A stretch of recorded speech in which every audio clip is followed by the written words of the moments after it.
نیچی کر لیں. ہم نے تو وہ والا قرآن پڑھا جس میں حکم ہے کہ مرد آئے تو عورت اپنی نظر نیچی کر لے. تو جہاں علامہ صاحب کے سامنے لڑکی بیٹھی ہے ٹی وی میں انٹرویو لے رہی ہے وہاں نظریں نیچی ہوتی ہیں؟ کہاں سے فتویٰ آیا؟ حضرت جنید بغدادی تو فرمایا کرتے تھے کہ حسن بصری پڑھانے والا ہو رابعہ بصری پڑھنے والی ہو، تو پھر بھی ان کو بغیر پردے کے پردے پڑھانے کی اجازت نہیں ہے. بات ختم ہو گئی. میں کل مجھے سرکاری یونیورسٹی ہے جامعہ کوٹلی کشمیر کی، انہوں نے مجھے دعوت دی کہ آپ کو لیکچر دینا ہے سائنس تقوی اور رمضان. تو اسٹوڈنٹس ہوں گے، کچھ پروفیسر ہوں گے. تو میں نے کہا کہ اتنے بڑی جگہ آپ نے مجھے بلا لیا، یونیورسٹی لیول کے طلباء تو بڑے آگے جا چکے ہوتے ہیں. چلیں خیر، میں وہاں حاضر ہوا. جب میں پہنچا تو ایک پروفیسر صاحب مجھ سے کہنے لگے کہ لڑکیاں بھی ہیں.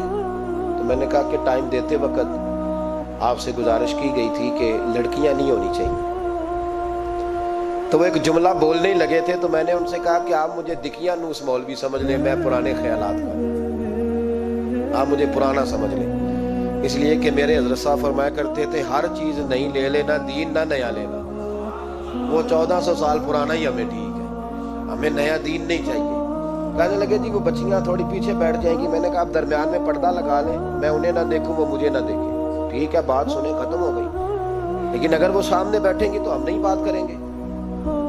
تو وہ چونکہ پی ایچ ڈی لیول کے لوگ ہوتے ہیں، زیادہ پڑھے ہوتے ہیں، دلائل دینے کی کوشش کی. تو میں نے کہا میں دلیل نہیں سنتا، میں سنتا ہوں یا اللہ کا قرآن یا مصطفیٰ کا فرمان. تو آپ مہربان. لیکن انہوں نے ضد نہیں کی، بڑے اچھے لوگ تھے. انہوں نے کہا جی ٹھیک ہے لڑکیاں نہیں بیٹھیں گی. میرا عرض کرنے کا مقصد یہ ہے کہ کیا فرق پڑتا ہے ہمیں. بہت سارے ذرائع ہیں عورتوں تک پیغام پہنچانے کے، پیغام پہنچ جاتا ہے، کوئی حرج نہیں. آپ باپ پردہ بندوبست کریں. ہمارے رمضان کے فجروں کے درس میں ہزاروں کی تعداد میں عورتیں آتی ہیں، ان کے لیے باپردہ بیٹھنے کا بندوبست ہے. لیکن کوئی ضروری ہے کہ ٹی وی پہ ایک عورت بن سور کے سامنے بیٹھے اور آپ اس کے سوالوں کے جواب دیں؟ ہمارے لیے نہ کوئی مفتی دلیل ہے، نہ کوئی شیخ الحدیث دلیل ہے. اس طرح کا کوئی مفکر محقق ہمارے لیے دلیل نہیں. ہمارے لیے دلیل رسول اللہ کی ذات ہے صلی اللہ تعالی علیہ. ختم ہو گئی بات. اس لیے کوئی ایسی ٹرانسمیشن نہ دیکھو، کسی طرف توجہ نہ کرو. یار 30 تو روزے ہیں، وہ بھی کئی دفعہ 29 ہو جاتے ہیں. اللہ کہہ رہا ہے یا معدودات، ایک گنتی کے دن ہے. اور میرے بھائی کیا مصیبت ہے، میرا وقت نہیں گزر رہا. آپ یقین کریں اللہ جانتا ہے، ہم تو رمضان کو زنجیریں ڈالتے ہیں.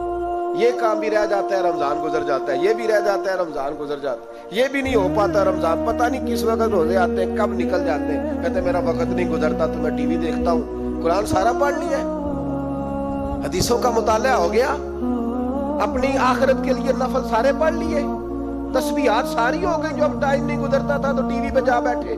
کدھر چلے گئے ہم؟ علامہ اسماعیل حقی نے حدیث لکھی.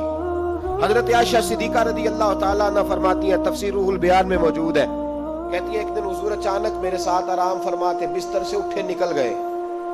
ہمیشہ نبی پاک علیہ السلام کا طریقہ مبارکہ تھا جب رات کو تہجد کے لیے اٹھتے تو کہتے ابو بکر کی بیٹی حق تیرا ہے، وقت تیرا ہے، پر اگر تو اجازت دے تو میں اپنے اللہ کو راضی کر لوں. آج حضور نے پوچھا ہی نہیں، بستر سے اٹھے چلے گئے. کہتی میں اٹھی، میں نے دائیں بائیں دیکھا، محبوب نظر نہ آئے. حضور کی طامت استعمال شدہ پڑی تھی، وہ طامت میں نے اٹھا کے اوڑھ لی اور میں نکل گئی حضور کو تلاش کرنے. کہتی ہیں جب میں باہر گئی مسجد نبوی شریف کے ساتھ جنت البقیع کی جانب، نبی پاک سجدے میں تھے. کہتی ہے میں گئی، تھوڑی دیر کھڑی ہوئی. حضور نے آہٹ سنی تو پوچھا تو کون ہے؟ میں نے کہا میں عائشہ ہوں. تو محبوب نے فرمایا یہ عائشہ کون ہے؟ میں نے کہا یا رسول اللہ میں آپ کی زوجہ. فرمایا زوجہ کیا ہوتی ہے؟ یا رسول اللہ میں ابو بکر کی بیٹی. تو نبی پاک نے فرمایا یہ ابو بکر کون ہے؟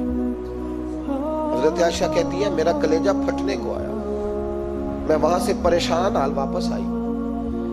جب میں گئی تھی تب بھی ہلکی ہلکی بارش تھی، واپس لوٹی تو پھر بھی ہلکے ہلکے قطرے بارش کے گر رہے تھے. میں آ کے ہامتی کامتی بیٹھ گئی. تھوڑی دیر گزری تو نبی پاک تشریف لے آئے.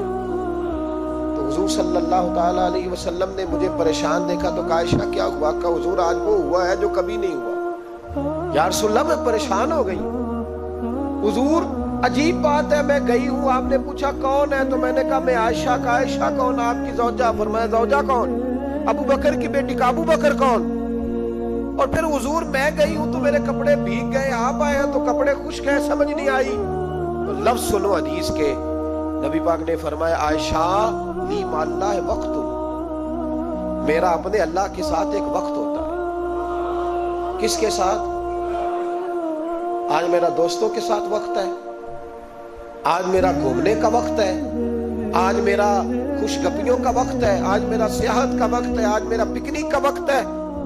میرے نبی پاک نے فرمایا لی مع اللہ وقت، عائشہ میرا اپنے اللہ کے ساتھ، میرا اپنے اللہ کے ساتھ ایک وقت ہوتا ہے۔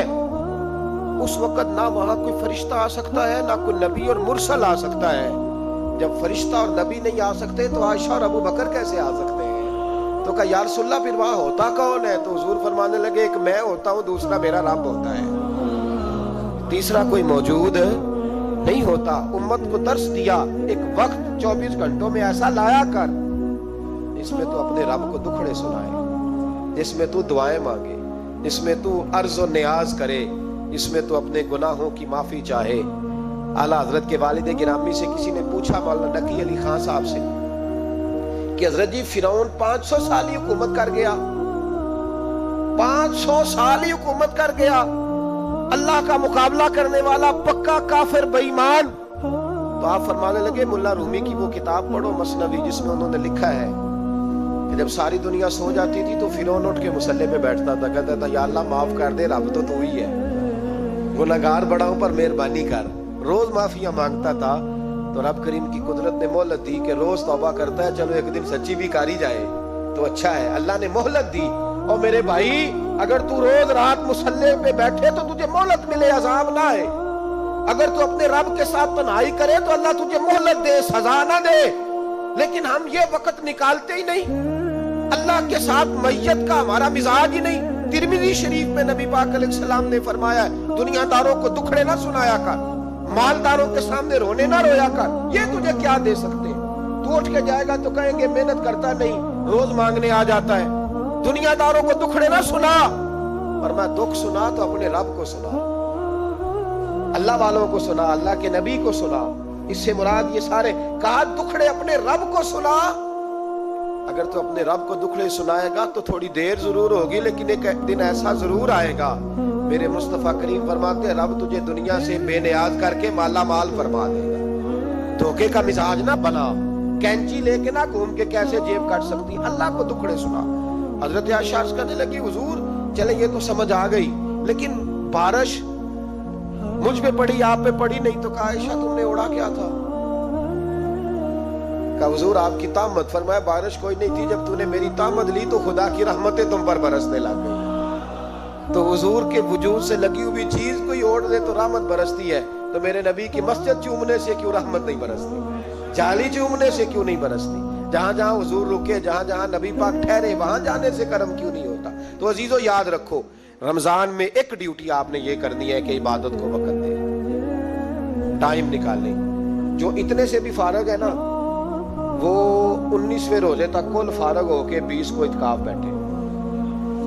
زندگی میں ایک دفعہ اعتکاف تو ویسے بڑا ضروری ہے، ہمارے بزرگوں نے لکھا ضروری ہے ایک بندہ اعتکاف کر لے زندگی میں ایک دفعہ، ہر سال کرے تو سنت ادا ہوگی۔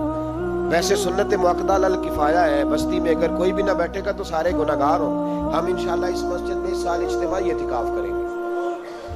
میں نے یہ پروگرام بنایا ہے کہ لوگ اعتکاف تو بیٹھتے ہیں لیکن نہ بیچاروں کو قرآن مجید پڑھنا آتا ہے، نہ نماز وضو غسل کے مسائل آتے ہیں، نہ انہیں پتہ ہے کہ رات عبادت کیسے کرنی ہے۔ تو میں نے یہ ارادہ کیا اس سال میں نے معافی لیا ہاتھ باندھ کے، میں نے کہا یار سارا سال میں پورے ملک میں گھومتا ہوں، اس سال رمضان میں میرا ارادہ ہے میں صرف اپنے شہر میں رہوں، میں کہیں نہ جاؤں، تاکہ جو جہاں سے بھی چل کے آئے اسے فون نہ کرنا پڑے، میں اسے مل جاؤں ویسے ہی۔ تو میں انشاءاللہ تعالیٰ یہیں رہوں گا اور رمضان کی 10 راتیں میں اپنے اعتکاف والوں کے ساتھ گزاروں گا انشاءاللہ تعالیٰ۔ یہاں آپ لوگ آئیں، جو سنجیدہ قسم کے لوگ ہیں ان کو ساتھ لائیں، وہ یہاں آ کے اعتکاف کریں۔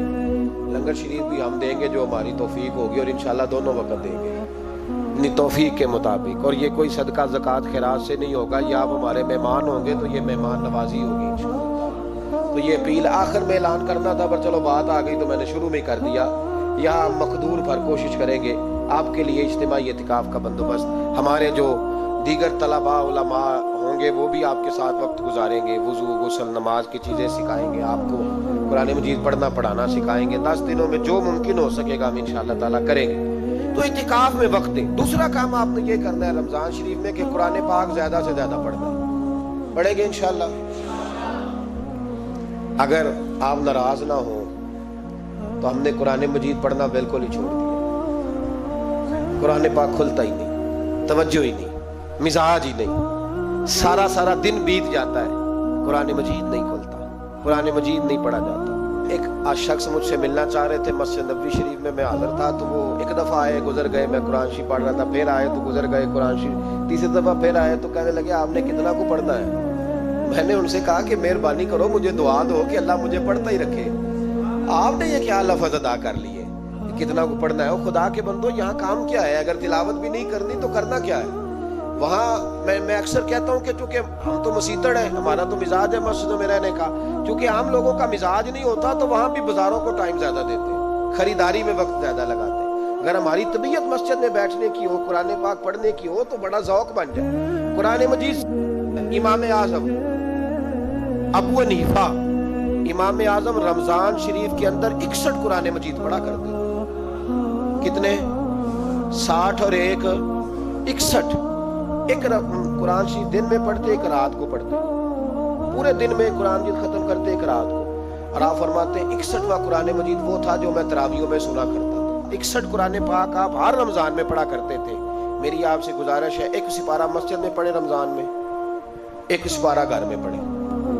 مسجد میں پڑھیں گے تو مسجد کا حق ادا ہوگا, اور گھر میں قرآن پاک کھول کے بیٹھیں گے تو بچے بھی آ کے پاس بیٹھ جائیں گے, چھوٹے چھوٹے بچے. یہ کبھی تجربہ کرنا, یہ بخشش کا ذریعہ ہے. جب آپ بچوں کی ماں سویرے سویرے بڑا اچھا دوپٹہ لے کے اور مصلی بچھا کے اور قرآن مجید کی ریل رکھ کے اور پھر اس کو خوشبو لگا کے جب کھولتی ہے نا, تو اس کی جو 2-2.5 سال کی بچی ہوتی ہے وہ بھی کہیں سے دوپٹہ ڈھونڈنے لگ جاتی ہے, وہ بھی دوپٹہ لے کے آتی ہے, وہ دائیں بیٹھتی ہے. اس کا جو 4 سال کا بچہ ہوتا ہے نا, اگر ابا بیٹھا ہے وہ 4 سال کا بچہ بھی کہیں سے ٹوپی ڈھونڈ کے لاتا ہے, اسے پڑھنا نہیں آتا لیکن وہ بھی آ کے نا سپارہ لے کے بیٹھ جاتا ہے. میں نے دیکھا ہے بچے تھوڑا تھوڑا ہلنے لگتے ہیں. قسم اللہ کی عزت کی, مجھے ایسے لگتا ہے کہ جب بیٹیوں کے بیچ ماں بیٹھ کے قرآن پڑھتی ہے اور جب بیٹوں کے بیچ باپ بیٹھ کے قرآن پڑھتا ہے تو مجھے لگتا ہے خدا کے فرشتے بھی آسمان کے دروازے کھول کھول کے دیکھتے ہیں, کھول کھول کے دروازے دیکھتے ہیں کہ یہ کس طرح کا رنگ ہے کہ چھوٹا سا بچہ توتلی زبان. مجھے وہ حدیث پڑھ لینے دو جو امام جلال الدین سیوطی نے روایت لکھی ہے. فرمایا حضرت عیسیٰ علیہ السلام میں قبر کے پاس سے گزرے تو عذاب ہو رہا تھا, چند گھنٹوں کے بعد گزرے تو وہیں رحمتوں کا نزول ہو رہا تھا. حضرت عیسیٰ عرض کرنے لگے مولا میری مجال نہیں میں پوچھوں, چند گھنٹے پہلے یہاں عذاب تھا, اب یہی کرم ہو رہا ہے. اللہ اب اس نے کوئی نیک عمل کیا تو ہے نہیں, قبر میں تو عمل ختم ہو جاتا ہے, اتنا کرم کیسے؟ تو رب کریم نے فرمایا موسیٰ بندہ بڑا گناہگار تھا, پاپی تھا, سزا کا حقدار تھا, اور جب انتقال اس کا ہوا تو بیوی اس سے پہلے حاملہ تھی.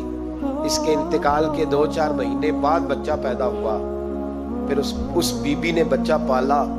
آج 4.5 سال کا بچہ مکتب گیا ہے, استاد نے بسم اللہ شریف پڑھائی ہے, اس کے بچے نے توتلی زبان پہ کہا بسم اللہ الرحمن الرحیم. تو مجھے حیا آئی ہے کہ اس بیچارے کو ابھی لفظ نہیں ادا کرنے آتے, زمین پر بیٹھ کر یہ توتلی زبان سے مجھے رحمان اور رحیم کہے اور میں اس کے باپ کو سزا دوں. بس بچے نے ایک دفعہ بسم اللہ پڑھی ہے, میں نے باپ کے سارے گناہ معاف فرما دی.